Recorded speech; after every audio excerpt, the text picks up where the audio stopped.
Jake Murphy had always figured his life would amount to more than floating in a tin can at the ass end of the galaxy, but here he was, watching paint peel off the walls of Murphy's last stop refueling station.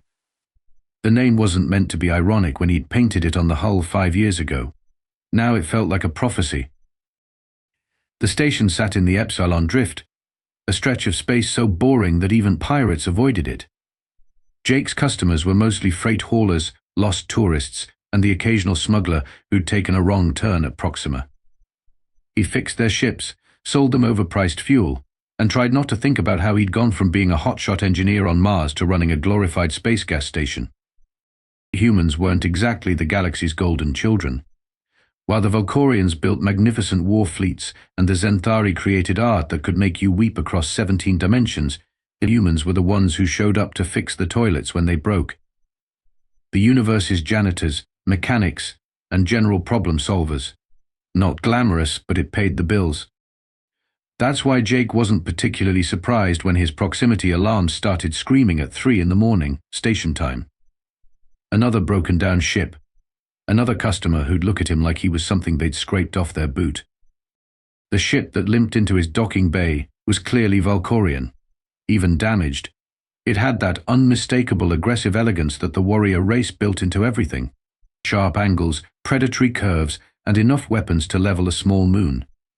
The kind of ship that usually had Jake checking his insurance policy. The airlock hissed open, and out stepped exactly what Jake expected, 7 feet of purple-scaled, intimidating alien warrior.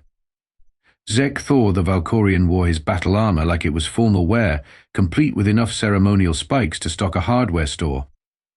His yellow eyes scanned the docking bay with the kind of professional paranoia that came from a lifetime of conquest. Human, Zek'thor announced, his voice carrying that typical Valkorian mix of authority and barely contained violence. "My vessel requires repair. You will service it immediately." Jake wiped his hands on a greasy rag and shrugged. "Sure thing, big guy. What's the problem?" The casual response seemed to catch Zek'thor off guard. Most species either cowered or started shooting when faced with a Valkorian warrior. Jake just looked tired. "The quantum drive coupling has failed," Zek'thor said, apparently deciding to treat this like a normal transaction. "The power distribution matrix is also compromised." Jake walked around the ship, running his hands along the hull and nodding occasionally. A classic Valkorian, over-engineering. They built everything like it was going to war, which meant when something broke, it broke spectacularly. "Yeah, I can fix this," Jake said after a few minutes. "It's going to take about 6 hours, though. Your people always make everything way more complicated than it needs to be." "How much?" Zek'thor asked, his hand moving instinctively to where his weapon would be if he weren't trying to appear civilized. Jake did some quick math in his head. At parts, labor. The fact that this guy could probably snap him in half without breaking a sweat. 3,000 credits should cover it. Zek'thor's expression shifted to something Jake couldn't quite read. Embarrassment, maybe? "I do not have 3,000 credits. "How much do you have?" "Nothing." The word came out like an admission of failure. Jake stared at it for a long moment. Here was a member of the most arrogant warrior race in the galaxy, stranded in the middle of nowhere with a broken ship and no money. The smart play would be to tell him to find someone else to help. The Valkorians had spent the last century treating humans like particularly useful pets. Instead, Jake sighed and walked over to his toolkit. "Well, looks like it's your lucky day. I'm feeling charitable." "I do not understand," Zek'thor said, watching Jake gather his equipment. "I'm going to fix your ship for free," Jake explained, like he was talking to a confused child. "No charge. Gratis. On the house." "Why?" "And—" Jake paused, wrench in hand. It was a fair question.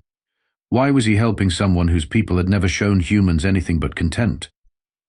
Maybe it was because he remembered being stranded himself once, or maybe he was just too tired to care about galactic politics. "Because you need help," he said finally, "and I can provide it. Sometimes it really is that simple." 6 hours later, Jake finished the repairs and handed Zek'thor his last spare energy cell. The warrior stood in the docking bay, clearly struggling with concepts that didn't fit into his worldview. "This energy cell," Zek'thor said, turning the device over in his massive hands. "It is valuable." "It's my last one," Jake admitted.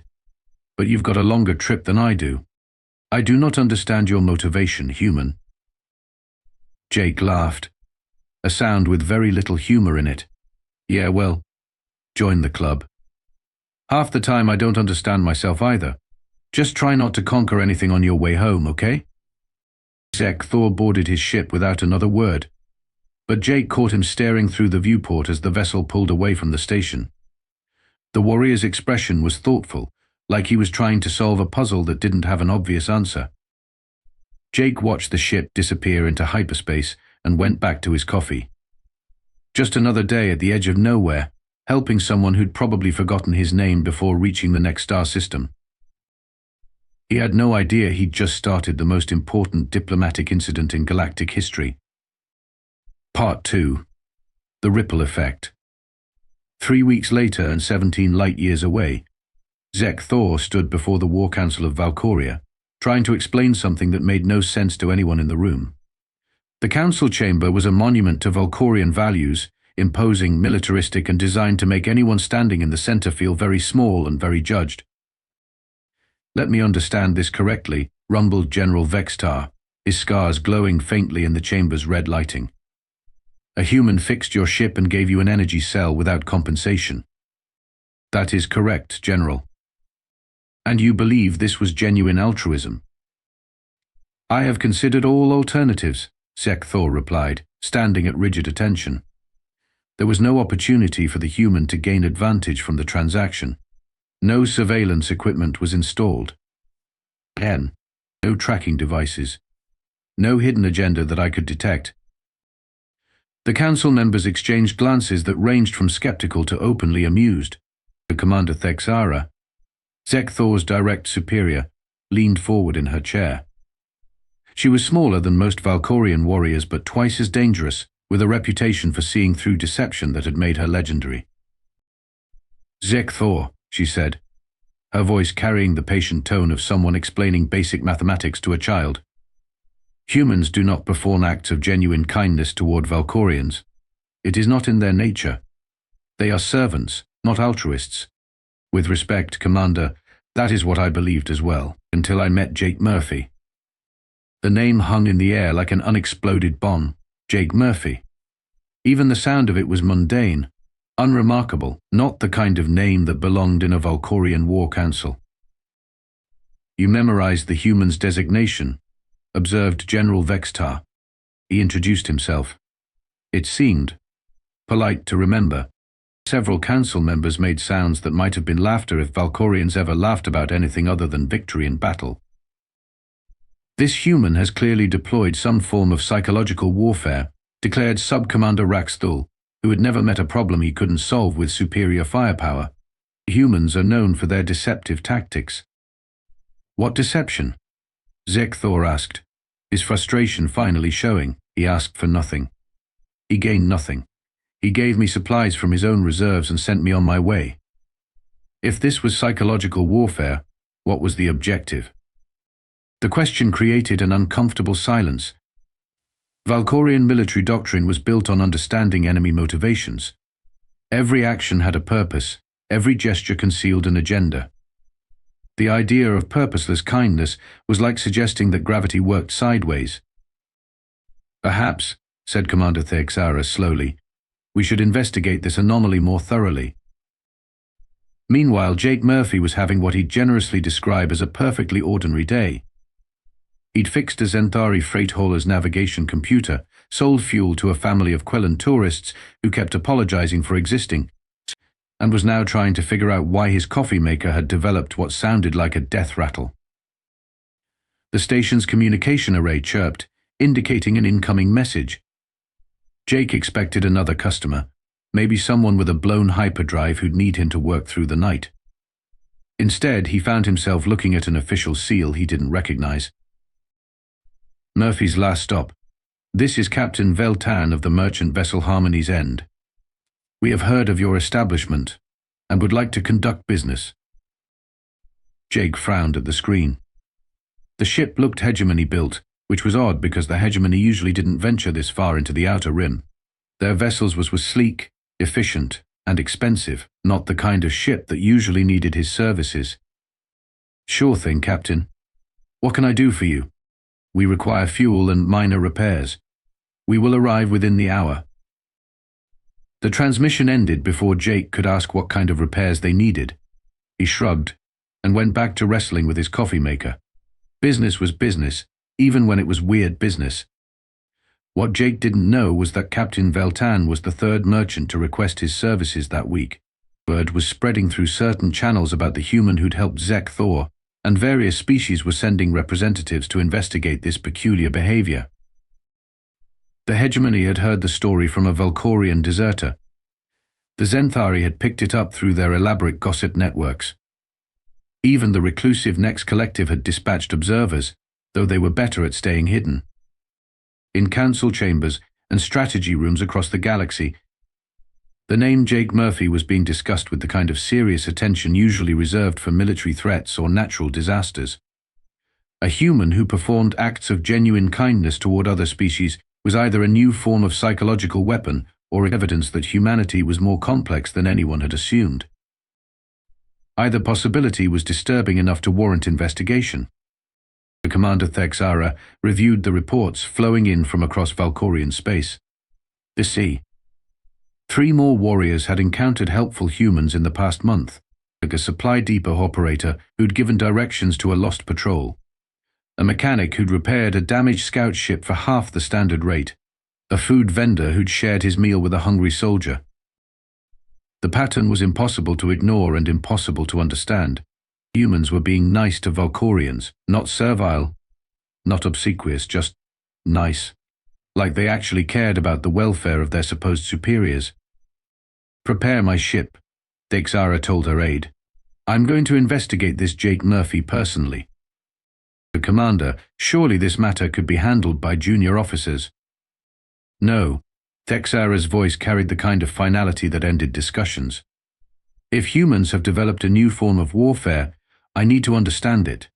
And if they haven't, she paused, considering possibilities that challenged everything she thought she knew about the galaxy's pecking order. If they haven't, then we've been very wrong about humanity for a very long time. Commander Thexara arrived at Murphy's last stop disguised as an independent trader, which was about as convincing as a shark pretending to be a goldfish. Her ship was obviously military despite the fake merchant transponder, a posture-screened career officer. And she examined Jake's station with the methodical attention of someone conducting a tactical assessment. Jake, who had been dealing with suspicious customers for 5 years, made her as intelligence within 30 seconds of meeting her. Let me guess, he said, wiping his hands on a rag while she stalked around his docking bay. Navigation computer problems? Fuel pump issues? Or are you here for the full inspection package? Thexara stopped prowling and fixed him with a stare that had made seasoned warriors reconsider their life choices. I require fuel and maintenance services. Again? Well. Jake pulled out his tablet and started making notes. What kind of maintenance? Because your ship looks like it just rolled out of a military depot, so I'm thinking this isn't really about repairs.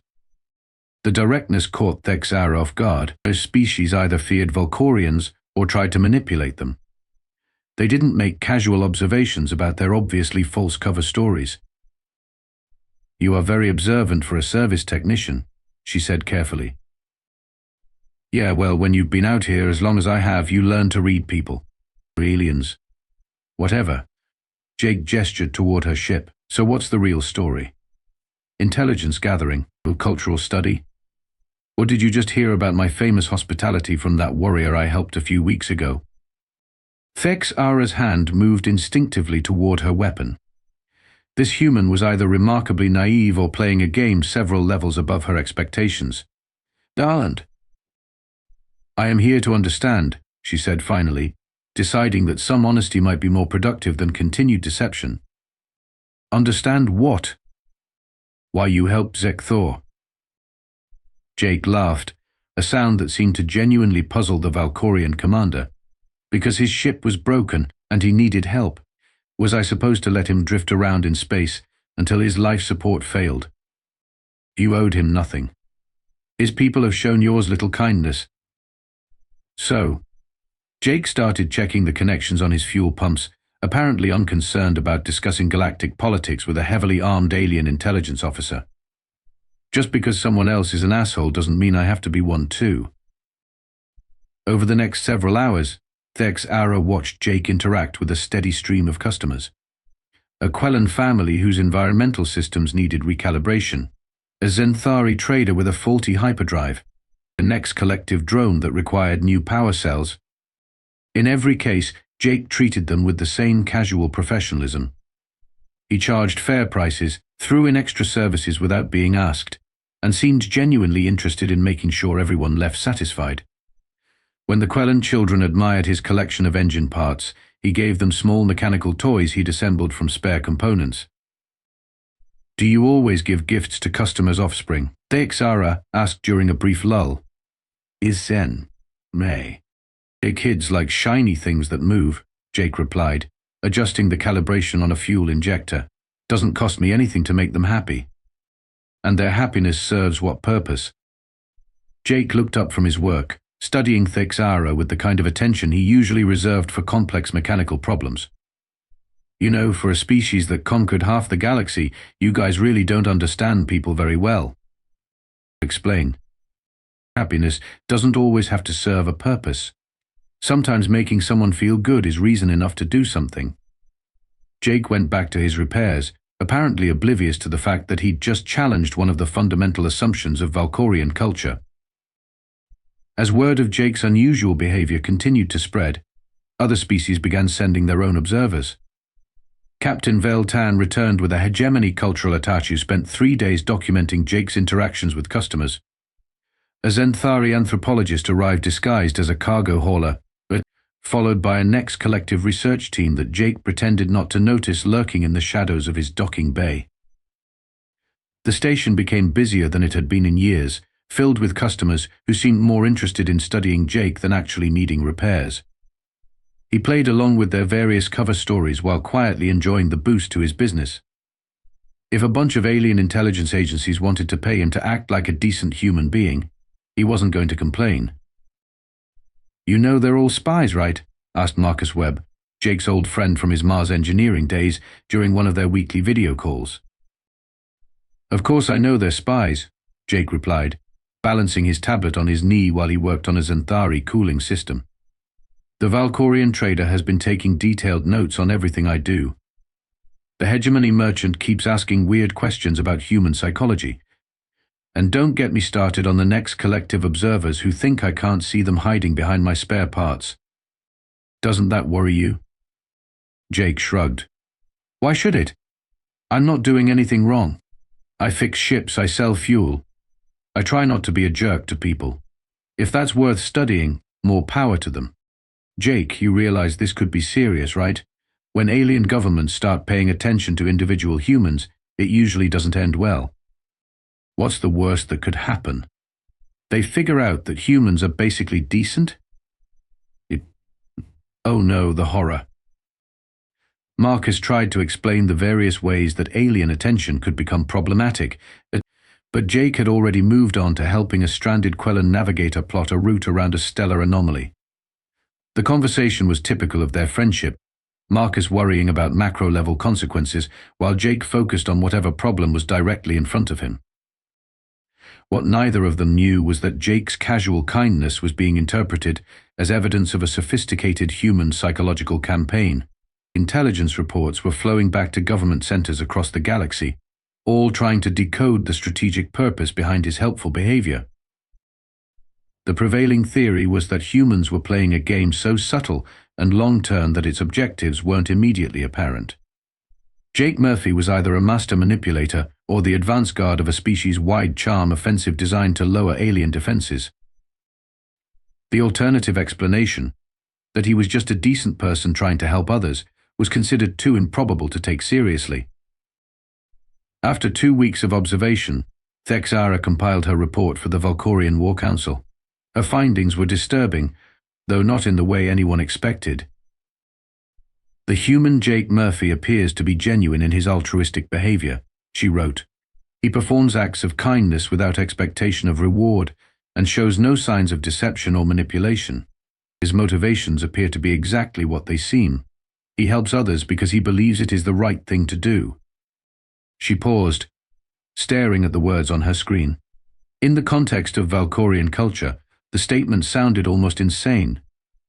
Recommendation: further study required.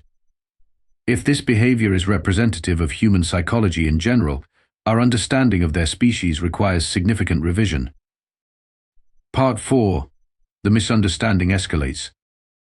The reports flooding in from Jake's station were causing something approaching panic in government centers across the galaxy. Not because Jake was doing anything threatening, but because nobody could figure out what he was actually doing. In the hegemony capital, Supreme Administrator Kel Vox stared at a holographic display showing Jake sharing his lunch with a Quellan maintenance worker whose own food supplies had spoiled during transit. "This makes no strategic sense," Kel Vox muttered, rubbing his temples with 3 of his 4 hands. "What does the human gain from feeding this inferior species?"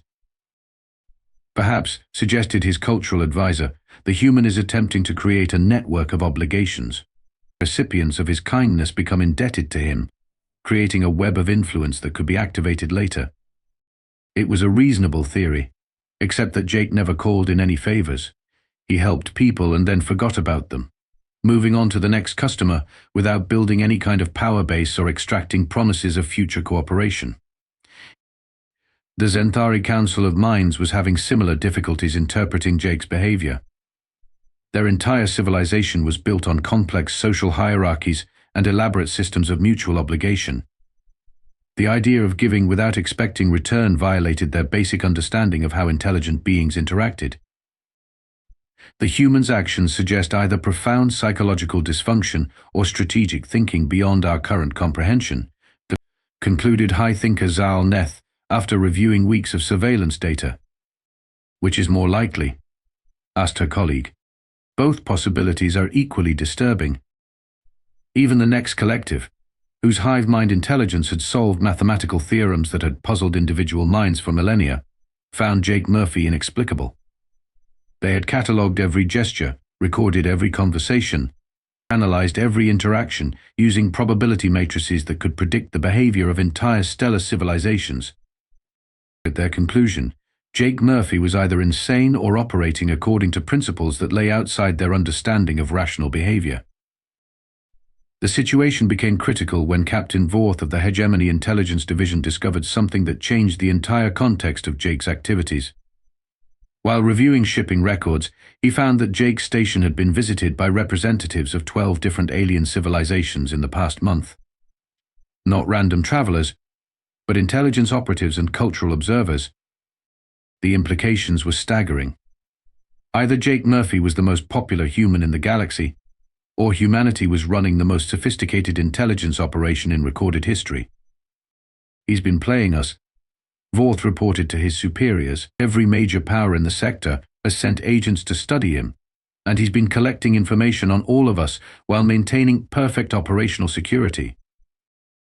The theory made perfect sense. Jake's friendly demeanor was a cover for gathering intelligence. His helpful behavior was designed to lower alien defenses and encourage them to reveal information about their governments, military capabilities, and strategic priorities. Within days, the Jake Murphy incident had escalated from a cultural curiosity to a potential security threat. Emergency sessions were convened in capital cities across the galaxy. Military commanders who hadn't spoken to each other in decades found themselves sharing intelligence about a single human mechanic operating from a backwater refueling station. "The question," declared Hegemony Supreme Admiral Trix Ven during a classified briefing, "is whether this human is acting independently or as part of a larger human operation." "Our analysis suggests coordination," replied Intelligence Director Fel Knox. "The timing is too precise, the behavioral patterns too consistent. This Jake Murphy is either a singular genius or the visible component of a species-wide campaign." Similar conversations were happening in Valkorian war rooms, Zek'thor council chambers, and Next collective processing centers. The consensus was forming: humanity had deployed a new form of warfare, using kindness as a weapon to penetrate alien defenses and gather intelligence. The most disturbing possibility was that Jake Murphy wasn't unique. If humans were naturally this deceptive, this capable of long-term psychological manipulation, then every human in alien space might be a potential security threat.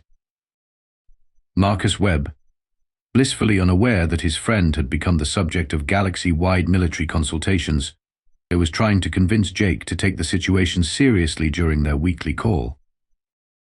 "Jake, I'm telling you, something weird is going on," Marcus said, his image flickering slightly on Jake's outdated communication array. "I've been monitoring hegemony military channels, and they're mobilizing fleets. Major fleet movements, Jake. The kind of thing that happens before invasions." "Maybe they're planning to invade someone," Jake replied, focused on repairing a Zek'thor atmospheric processor. "It wouldn't be the first time." "They're not mobilizing against other aliens, Jake. They're mobilizing in your direction." It got Jake's attention. He looked up from his work, grease-stained hands holding a plasma coupling that suddenly seemed less important than it had a moment before. "What do you mean, my direction?" "I mean every major fleet in the sector is either heading toward the Epsilon Drift or positioning themselves for rapid deployment to your location." Marcus's voice carried the kind of urgency that came from his military background. "Jake, I think you're about to have some very serious visitors." Jake set down his tools and walked over to his sensor array. The readings showed normal space traffic, but if Marcus was right about fleet movements, that could change quickly. "This doesn't make sense," Jake said. "I haven't done anything to anybody. I fix ships, I sell fuel, I mind my own business. Apparently someone thinks you've been doing more than that." Jake stared out the viewport at the peaceful emptiness of space, trying to understand how his simple life had somehow attracted the attention of multiple alien militaries. He'd helped a few stranded travelers, charged fair prices, and tried to treat everyone with basic decency. Somehow, that had been interpreted as an act of war. "Marcus," Jake said slowly, "I think I'm in trouble." "Yeah, buddy. I think you are."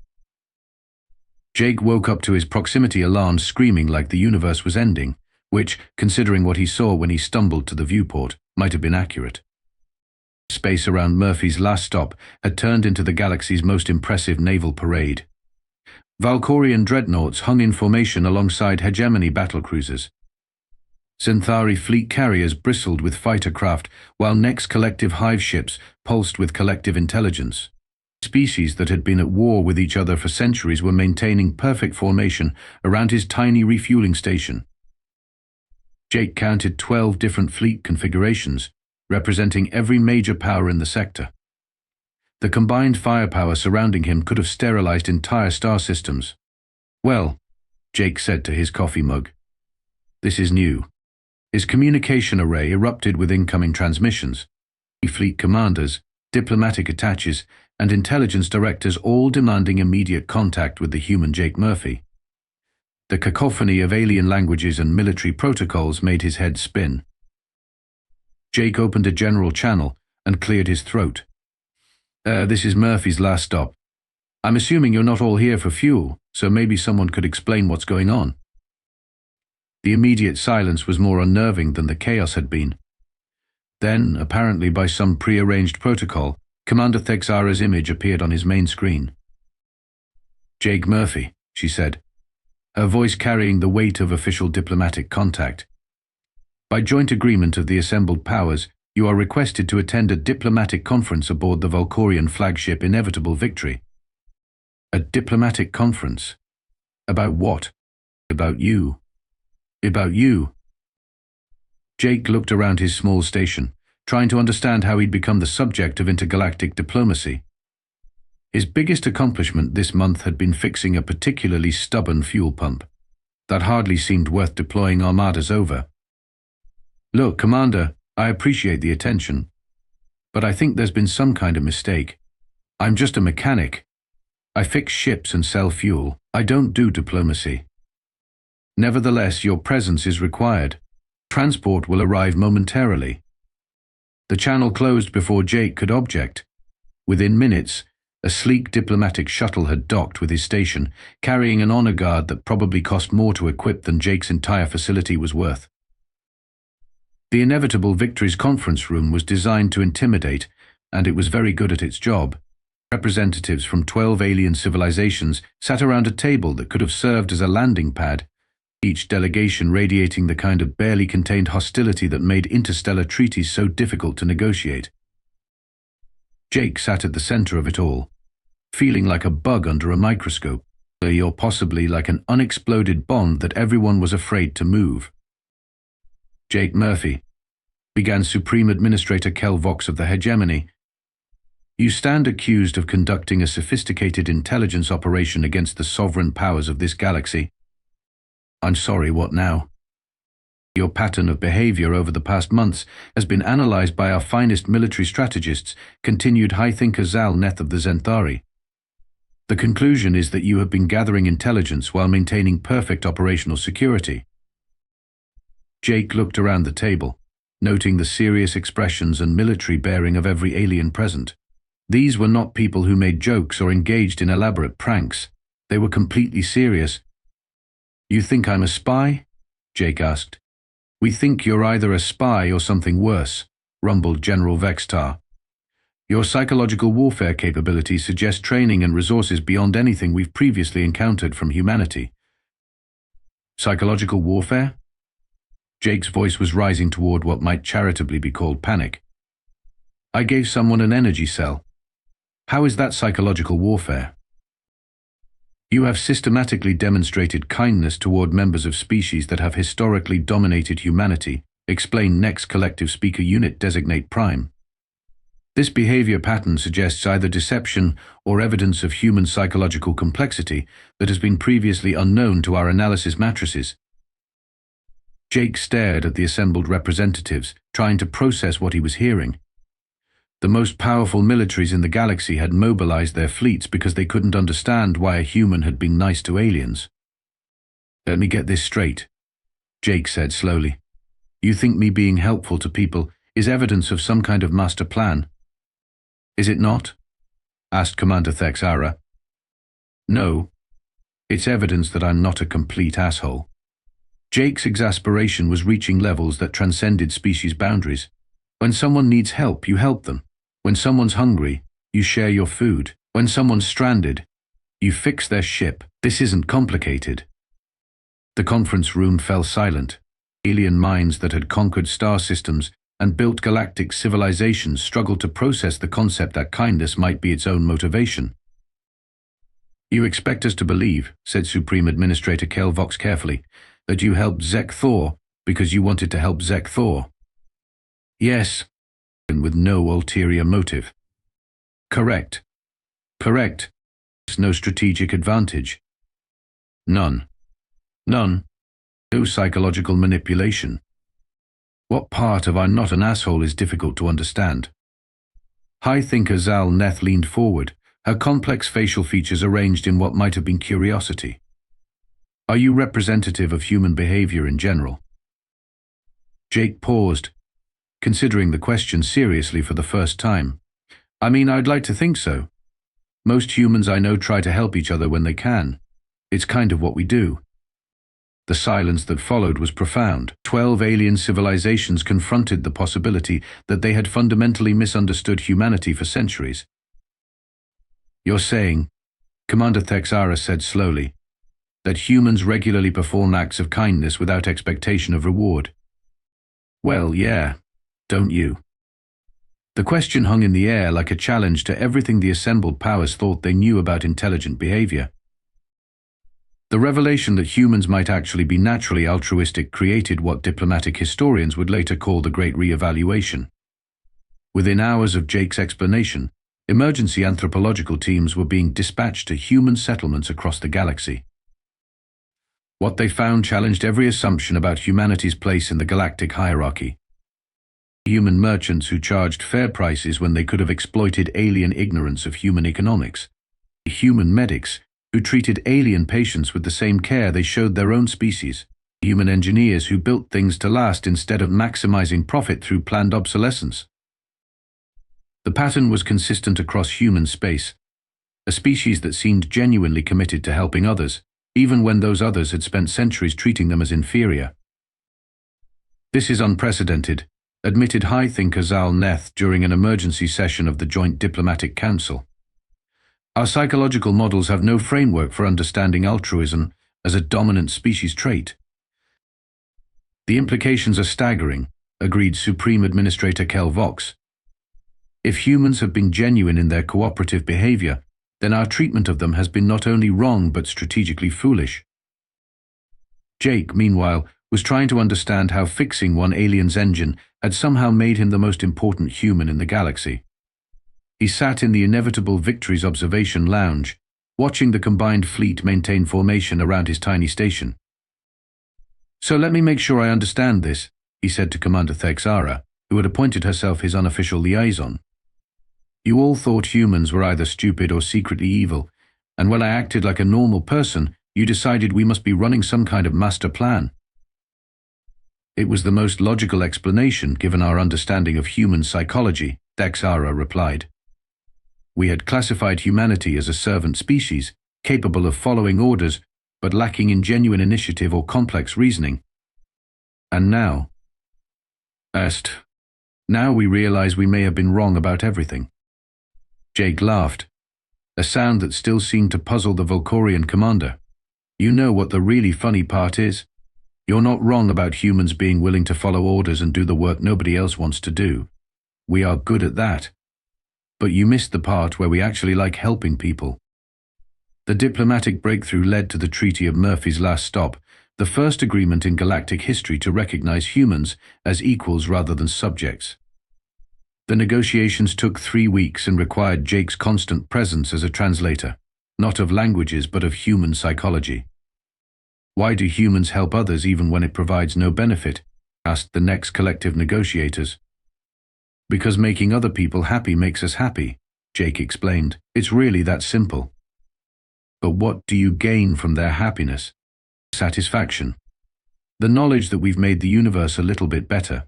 A good feeling that lasts for the rest of the day." Jake shrugged. "I know it sounds stupid, but that's usually enough." The concept of emotional satisfaction as a valid reward took alien psychologists months to understand and years to fully accept. Human behavior made sense once you realized that humans genuinely enjoyed helping others. But that realization required abandoning centuries of assumptions about intelligent species prioritizing self-interest above all else. The treaty established humanity as a full partner in galactic civilization, with rights and responsibilities equal to any other species.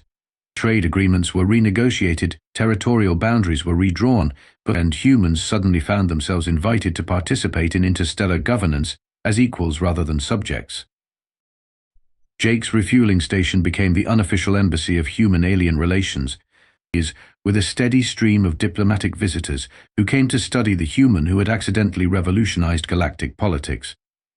The station was expanded, upgraded, and officially designated as a neutral meeting ground for interspecies cooperation.